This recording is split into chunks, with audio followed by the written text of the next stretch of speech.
Hello guys! So, ఇవాళైతే నేను నా cooking vlog చూపియబోతున్నాను. So, first అయితే స్నానం చేసి పూజ అయిపోయింది. సో, వంటైతే మొదలెడదాం. సో, పాలు మిగిలినాయి గైస్. యాక్చువల్‌గా అయితే మిగలవు. ఎప్పటికప్పుడు తోడు వేస్తాను. మళ్ళీ పాలు కూడా అయిపోతూనే ఉంటాయి. ఎందుకంటే రోజు ఇంకా రెగ్యులర్‌గా కర్డ్ యూజ్ చేస్తూనే ఉంటాం మేము. సో, అనుకోకుండా అయితే ఇంట్లో చూసేసరికి 6 ప్యాకెట్స్ ఉన్నాయి గైస్. నేనే షాక్ అయ్యాను. కాకపోతే దానికో రీజన్ ఉంది. ఏంటంటే మేము ఊరికి వెళ్తున్నాము. మా ఫ్రెండ్ వాళ్ళ మ్యారేజ్ ఉంది అని చెప్పి మేము పాలు తోడు వేయలేదు. అందుకని చెప్పి అన్ని మిగిలినాయి. సో, ఎందుకులే ఎట్లన్నా వెజిటబుల్స్ గూడా లేవు గదా! అని జెప్పేసి పన్నీర్ చేసేద్దామని డిసైడ్ అయ్యా గైస్. యాక్చువల్‌గా అయితే ముందు నుంచే అనుకుంటున్నా చేద్దాము పన్నీర్ అని కుదరడం లేదు. సో, నాకు తెలిసి ఇట్లా రాసి పెట్టుందేమో పాలు ఇంట్లోనే విరగ్గొట్టేసి పన్నీర్ చేసి చేయాలని. సో, ముందైతే నేను పాలైతే బాయిల్ చేసుకుంటున్నా. తర్వాతైతే లాహోర్ పన్నీర్ రెసిపీ చేద్దామని అనుకుంటున్నా. సో, దానికోసం అయితే ఫ్రైడ్ ఆనియన్స్ కావాలి. అండ్ టొమాటోసును, అల్లం వెల్లుల్లేసి ప్యూరీ పట్టేస్తున్నా. సో, నెక్స్ట్ అయితే ఇక్కడ నాకు 3 లెమన్స్ పడ్డాయి గైస్ పాలు అది విడచడానికి. సో, నేనొక వైట్ క్లాత్ ఉంది. నేను పన్నీర్‌కి సెపరేట్‌గా పెట్టేసుకుంటాను.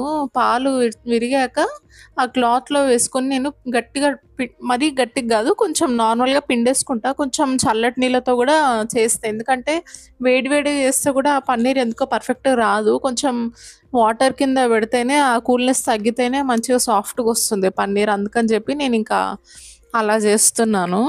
మీకు పన్నీర్ కరెక్ట్ షేప్‌లో రావాలనుకుంటే సైడ్స్‌కంతా మంచిగా అనుకోండి. అనుకొని ప్లేట్స్ మధ్యలో పెట్టుకోండి. నేనైతే నార్మల్‌గా ఏ షేప్ అయినా పర్లేదు. మనకు కావాల్సింది పీసెస్ గదా! సో, అట్లా నేను ఒక ప్లేట్ తీసుకుంటా. ప్లేట్ తీసుకొని ఇట్లా స్క్వేర్ షేప్ వచ్చేలాగా చేస్తాను. ఏదో ఒకటి దగ్గరకైతే పెట్టేస్తాను. పెట్టేసి పైన ఇంకో ప్లేట్ పెట్టి ఏదైనా బరువు పెడతా. నార్మల్‌గా మీకిప్పుడు రోల్ ఉంటుంది గదా! దంచేది అదన్నా పెట్టుకోండి. లేదంటే ఇక నాకిక్కడ ఆల్రెడీ వాటర్ మిగిలాయి గదా! ఆ బౌల్ ఉంది గదా! సరిపోతుందిలే బరువు అని చెప్పి చేసేసాను అట్లనే. సో, కాసేపు అట్లా పక్కకు పెట్టుకున్నాక నేను ఆనియన్స్ ఫ్రై చేసుకున్నా గదా! మరి డార్క్ బ్రౌన్‌లో చేసుకోకండి. నార్మల్‌గా గోల్డెన్ బ్రౌన్ ఇప్పుడు నేను కనిపిస్తుంది గదా! నేను చేసింది. అలా ఉంటే చాలు. మరీ ఎక్కువన గూడా ఫ్లేవర్ అనేది పోతుంది దానికి. ఏదైనా దాని పర్టిక్యులర్ టేస్ట్ దానికి తెలిస్తేనే బావుంటది. కానీ ఆనియన్స్ ఫ్రై చేస్తుంటే మాత్రం భలే అరోమా ఉంటది గైస్. మళ్ళీ నేను నార్మల్‌గా అయితే ఎయిర్ ఫ్రైయర్‌లో వేద్దాం అనుకున్నా గానీ ఇంకా కుదరలేదు. అది మళ్ళీ తీసి పెట్టి నాకు పెద్ద పెంటలాగా అనిపిస్తది. సో, నెక్స్ట్ అయితే ఆనియన్స్‌లో ఇక్కడ నేను కొన్ని జీడిపప్పులు వేసుకుంటున్నా అండ్ సమ్ కర్డ్ గూడా. అది మిక్సీ పట్టేసుకోండి. మిక్సీ పట్టేసుకున్నాక అలా ఉంటుంది కలర్ అయినా ఇది. నార్మల్‌గా అయితే ఇంకొంచెం డార్క్‌గా మీరు ఫ్రై చేసుకుంటే కొంచెం డార్కిష్ కలర్ వస్తుంది. సో, నెక్స్ట్ అయితే నేను టొమాటో ప్యూరీ కూడా చూపిస్తాను గదా! ఓకే. సో, ఇప్పుడు నేను పన్నీర్ తీస్తున్నాను. ఒక 20 మినిట్స్ ఉంచాననుకోండి. 15 మినిట్స్ ఇక నా ఆనందం చూడండి గైస్. పన్నీర్ నాకు చాలా పిచ్చి యాక్చువల్‌గా. అట్లా అయింది అని చూపిస్తున్నాను. నిజంగా చాలా సాఫ్ట్‌గొచ్చింది. పీసెస్ గూడా ఇట్లా 15 మినిట్స్‌లోనే ఇంకాసేపు ఉంచుకున్నా గూడా బావుంటది. కొంతమందయితే ఫ్రోజన్ గూడా పెట్టుకుంటారు. కానీ అవసరం లేదు. ఎప్పటికప్పుడు చేసుకుంటే బెటర్ గదా! పన్నీర్. టోఫు అయినా గూడా అంతే గైస్. హై ప్రోటీన్ గదా! టోఫు గూడా హెల్త్‌కి మంచిది. అది సోయా మిల్క్‌తో చేస్తారు నాకు దెలిసి. సో, నేనైతే ఇంట్లో టోఫు బుర్జీ అన్నా, పన్నీర్ బుర్జీ అయినా పక్కా మా ఆయనైతే చేసుకుంటారు. కొంచెం కార్బ్స్ అయితే ఉండవు గదా! వెజ్జీస్ ఏసుకొని జేసుకుంటారు. సో, ఇక్కడైతే నేను పన్నీర్ పీసెస్ కట్ జేసి పెట్టుకున్నాను కర్రీ కోసము. ఇప్పుడు నెక్స్ట్ ప్రాసెస్ చూద్దాం. సో, ముందైతే కడాయి పెట్టుకోండి. అందులో ఆయిల్ మనము ఆనియన్స్ ఫ్రై చేసాం గదా! అది ఉండనియండి. అలానే ఆన్ చేసుకొని స్టవ్ వేడెక్కాక షాజీరా ఉంటే షాజీరా వేసుకోండి. నా దగ్గర లేదు. సో, నార్మల్‌గా అయితే నేను జీలకర్ర వేసుకున్నా. 2 క్వైట్ అపోజిట్ టేస్ట్ అనుకోండి. అయినా గూడా ఏదో సాటిస్ఫాక్షన్ పోపులో ఏదో ఒకటి ఎయ్యాలి గదా! అని చెప్పి అట్లా అని చెప్పి మళ్ళీ శనగపప్పు, మినపప్పులేమి ఎయ్యము. సో, ఇక్కడైతే నేను జీరా వేసుకున్నాను గదా! అవి కొంచెం ఫ్రై చేద్దాం వేరే ఏదో పని చేద్దామని అనుకున్నా. ఈలోపు మా పాప లేసేసింది. So, okay. నెక్స్ట్ అయితే నేను టొమాటోను, అల్లం వెల్లుల్లి ప్యూరీ పట్టుకున్నా అన్నా గదా! అది వేసేసుకోండి. వేసుకొని మంచిగా దగ్గర కాకపోయినా అట్‌లీస్ట్ ఒక 50% కుక్ అయ్యేంత వరకు ఉంచుకోండి.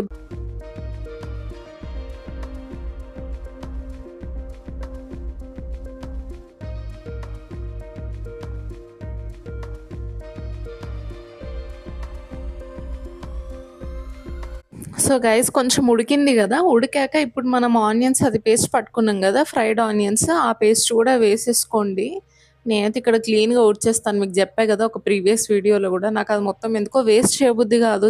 సో, కొన్ని దాంట్లో వాటర్ పోసుకోండి. వాటర్ పోసుకొని పక్కకు పెట్టుకోండి. ఈలోపు ఇది ఉడకాలి గదా! మళ్ళీ ఇదంతా దగ్గరకవ్వాలి. మనం వేసిన గ్రేవీ అంతా అలా కలుపుకోండి.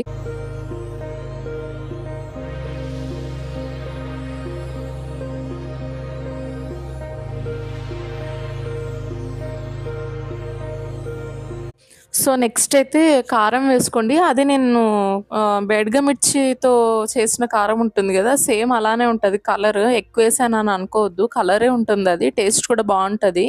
సో, నెక్స్ట్ అందులో సాల్ట్ వేసుకోండి అండ్ గరం మసాలా గూడా వేసుకోండి.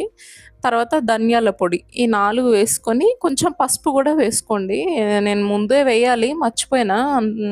కన్‌ఫ్యూజ్ అయ్యాను యాక్చువల్‌గా. నేను వేశానేమో అనుకున్నాను. బట్ వేయలేదు.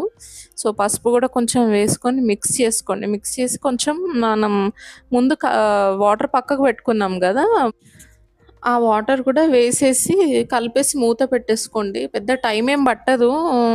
కొంచెం తొందరనే అయిపోతది. టైమ్ టేకింగ్ ప్రాసెస్ అయితే గాదు. ఈజీయే. మీకింకా నార్మల్‌గా పన్నీర్ మసాలా కన్నా ఇది కొంచెం ఈజీ వే. ఎందుకంటే అన్నీ కట్ జేసి ఉడికియడం ఏముండదు. ఓన్లీ ఆనియన్స్ ఒకటి ఫ్రై జేసుకోవడమే.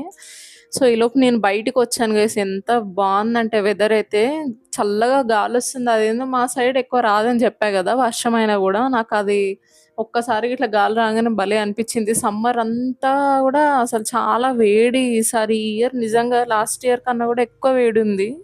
తట్టుకోలేకపోయినాం. సడెన్‌గా ఈ గాలొస్తుంటే మాత్రం భలే ప్రశాంతంగుంది నాకైతే. సో, ఎంతమందికిష్టం గైస్ వర్షం అంటే?